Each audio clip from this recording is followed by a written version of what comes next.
আমি নামাজ আজকে আপনাদের এখানে পড়েছি, আরেকদিন আরেকটা মসজিদে পড়বো। এই পুরো ঢাকা 13 এলাকায় আপনারা আমাকে বেছে নিয়েছেন। এই মসজিদে এসে আমাদের সেন্স অফ কমিউনিটি হয়, আমরা একত্রিত হই। শুধু পুলিশ বাহিনীকে বলে দিলে বা এই এমপি করে নাই কেন বা মন্ত্রী করে নাই কেন বললে হবে না, সবাইকে মিলে কাজ করি। মসজিদে আজকে আমরা একত্রিত হয়েছি। মসজিদ একটা গুরুত্বপূর্ণ জায়গা। এই জায়গায় আমরা সবাই একত্রিত হই, আমাদের এলাকার আমাদের কমিউনিটির সব আলোচনাগুলো করি। আমরা যেই পথ ফলো করি, মহানবী নবী করিম সাল্লাল্লাহু আলাইহি ওয়াসাল্লাম যে পথ আমাদের দেখিয়েছেন, উনি প্রথম যখন মদিনাতে যান, মদিনাতে ঢুকবার আগে মসজিদে কুবা তৈরি করে তারপর মদিনাতে ঢুকেন। মসজিদ তৈরি হওয়ার সময় বাকি সব লেবাররা যেভাবে খেটে তৈরি করছিল, নবী করিম সাল্লাল্লাহু আলাইহি সাল্লাম একের সাথে তাদের সাথে কাঁধে কাঁধ মিলিয়ে মসজিদ তৈরির কাজ করেছেন। কেন? কারণ মসজিদ অত্যন্ত গুরুত্বপূর্ণ। এই মসজিদে এসে আমাদের সেন্স অফ কমিউনিটি হয়, আমরা একত্রিত হই। এই জায়গায় আমরা একে অপরের সাথে পরিচিত হই।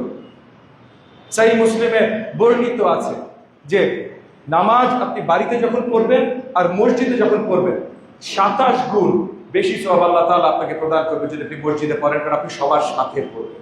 সেন্স অফ কমিউনিটি, আমরা একটা কমিউনিটি ভাই। আমি কারো দাওয়াতে আসি নাই।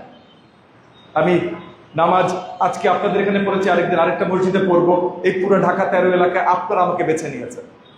সো আপনারা ভোটের মাধ্যমে আমাকে সারা জীবনের জন্য দাওয়াত দিয়ে দিয়েছেন। এখন আর আমার কোথাও যাওয়ার কোনো উপায় নেই, আমি এখানে। সো আপনাদের সাথে আজকে আপনাদের মসজিদ আছে, আরেকটা মসজিদে থাকে।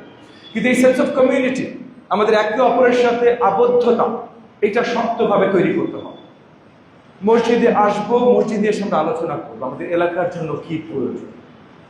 এলাকার সম্মানী যারা আছেন, মসজিদ কমিটির দায়িত্বে যারা আছেন, যাদেরকে ইতিমধ্যে আমি ধন্যবাদ জানালাম, তার এলাকার সম্মানী লোক। আজকে সামনের সারিতে যে বুজুর্গরা বসে আছেন, বা হয়তো অনেক বুজুর্গ একটু দেরি করে এসেছেন, পিছের সারিতে বসে আছেন, কিন্তু আপনারা ভাই এলাকার বিজ্ঞজন, এলাকার বুজুর্গ। তরুণ যারা আছেন তারা আগামী প্রজন্ম, তারা আগামীর এলাকার বুজুর্গ। আপনাদেরকে নিয়েই তো এই কমিউনিটিটা আমরা তৈরি করবো।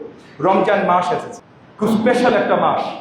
পরম করুণাময় আল্লাহ তাআলা আমাদেরকে জানিয়েছেন যে এই মাসে আমরা সবচেয়ে বেশি সওয়াব তার কাছ থেকে আদায় করতে পারি। তো তাহলে এই মাসে আমাদের ইবাদতের কারণ আরো বেশি। ইবাদত আমরা পরম করুণাময় আল্লাহ তাআলার কাছে করি, কিন্তু মসজিদে এসে কেন ইবাদত করি? কেন নবীজি বলেছেন মসজিদে যে করো? কেন যে কোনো জায়গায় নবীজি মসজিদকে সবচেয়ে বেশি গুরুত্ব দিয়েছেন? কারণ এই জায়গায় এসে আমরা সবাই একত্রিত হই, আমরা ওই কমিউনিটি হই। এই কমিউনিটির শব্দ অনেক আছে, উম্মাহ একটা শব্দ কমিউনিটির জন্য। যে কোনো কমিউনিটি, আমাদের কমিউনিটি, বৃহত্তর বিশ্বের মুসলমান কমিউনিটি, মুমিন মুসল্লি আমরা যারা, সবার জন্য এই একটা শব্দই প্রযোজ্য। তো আমরা আমাদের এলাকার জন্য তো কাজ করতে হবে, আমাদের এলাকায় এগিয়ে নিতে হবে।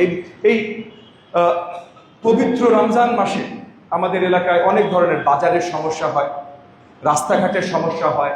আমাদের অনেক এলাকাবাসীরা সময় মতো ইফতারে পৌঁছাইতে পারে না, রাস্তা আটকানো থাকে। তো এই জায়গাগুলোতে আমাদের কমিউনিটি হিসেবে কাজ করতে হবে। শুধু পুলিশ বাহিনীকে বলে দিলে বা এই এমপি করে নাই কেন বা মন্ত্রী করে নাই কেন বললে হবে না, সবাইকে মিলে কাজ করবে।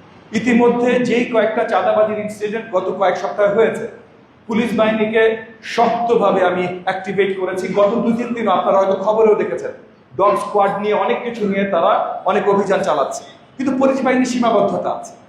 আজকে যারা চাঁদাবাজি করছে তারা কিন্তু আমাদের এলাকার ছেলেরা।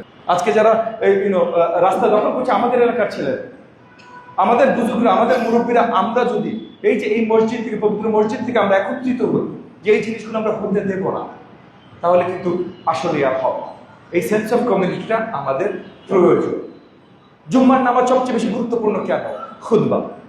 এই খুতবাতে আমাদের কমিউনিটি কিভাবে আমরা এক থাকতে পারি, আমরা পরম করুণাময় আল্লাহ তাআলার কাছে ইবাদত কিভাবে পৌঁছাইতে পারি, এই সব কিছু একসাথে খুতবাতে আলোচনা হয়। তো এই খুতবা অত্যন্ত গুরুত্বপূর্ণ। খুতবার সময় কেউ কথা বলবেন, এটা আলোচনা আছে। আমি নিজেও চেষ্টা করি কখনো কোনো খুতবার সামনে বসলে কোনো আলোচনা না করতে। আমি আপনাদেরকেও অনুরোধ করি, আজকে যেমন খতিব সাহেব যখন কথা বলছিলেন, কিছু আলোচনা এইদিক ওদিক আসছিল, আমি আপনাদেরকে অনুরোধ করব, যখন খুতবা হবে, খতিব সাহেব যখন কথা বলবেন, বা আপনাদের কোনো মুরব্বী এখানে দাঁড়িয়ে কথা বলবেন, আমি মুরব্বী না, বাট মুরব্বীরা যখন দাঁড়িয়ে কথা বলবেন, আমাকে জাস্ট আপনারা একটা দায়িত্ব দিয়েছেন, সেই দায়িত্ব হিসেবে আমি আজকে দাঁড়িয়ে কথা বলছি।